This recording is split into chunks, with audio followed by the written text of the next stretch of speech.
Preman kampung marah diberi Rp5.000 terkuak motif pembunuhan pedagang jamu di Ciwaringin, Karawang.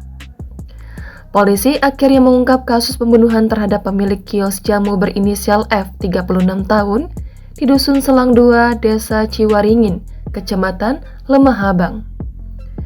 Diketahui penemuan mayat F, seorang pedagang jamu, membuat geger warga saat ditemukan di toko jamu tempatnya berjualan. Saat pertama kali ditemukan pada Selasa 18 Juli malam, ditemukan luka tusuk di tubuh korban. Pelaku pembunuhan diketahui merupakan preman lokal yang dibekuk jajaran Satuan Reserse Kriminal Polres Karawang pada Jumat 28 Juli dini hari. Kapolres Karawang AKBP Wirdanto Hadi Caksono mengatakan kejadian berawal ketika pelaku hendak meminta minuman keras secara gratis kepada korban pada Selasa 18 Juli lalu. Akan tetapi korban menolaknya dan hanya memberi uang Rp5.000. Pelaku dengan inisial S itu datang ke TKP, ke lokasi tempat penjualan minuman jamu itu untuk meminta minuman secara gratis. Jadi di sini ada tindakan premanisme yang dilakukan oleh pelaku, di mana untuk yang bersangkutan mencoba untuk meminta minuman secara gratis. Di situ korban menolak dan hanya memberikan uang sejumlah Rp5.000.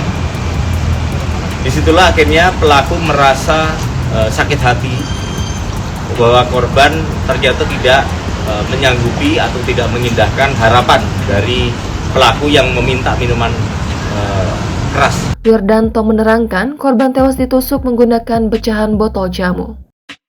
Pelaku memukul kepala korban dengan botol miras tersebut dan menusuk korban berkali-kali dengan senjata tajam di bagian dada dan pinggang.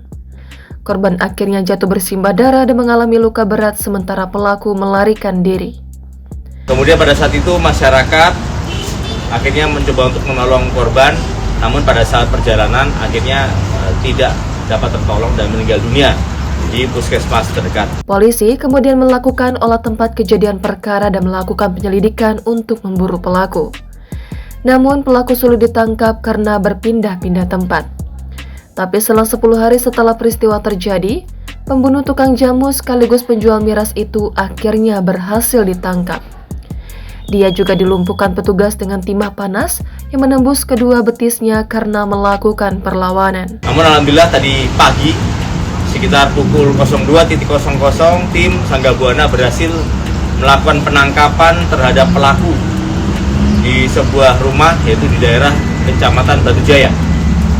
Pelaku berupaya untuk melakukan perlawanan terhadap petugas sehingga petugas terpaksa melakukan tindakan tegas terukur untuk melumpuhkan pelaku. Saat diperiksa, pelaku ternyata seorang residivis narkoba yang baru bebas tahun 2015 silam karena kepemilikan ganja. Saat membunuh korbannya, pelaku dalam pengaruh alkohol atau miras. Guna mempertanggungjawabkan perbuatannya, pelaku dikenakan pasal 351 ayat 3, yaitu tentang penganiayaan berat dengan ancaman hukuman 7 tahun penjara.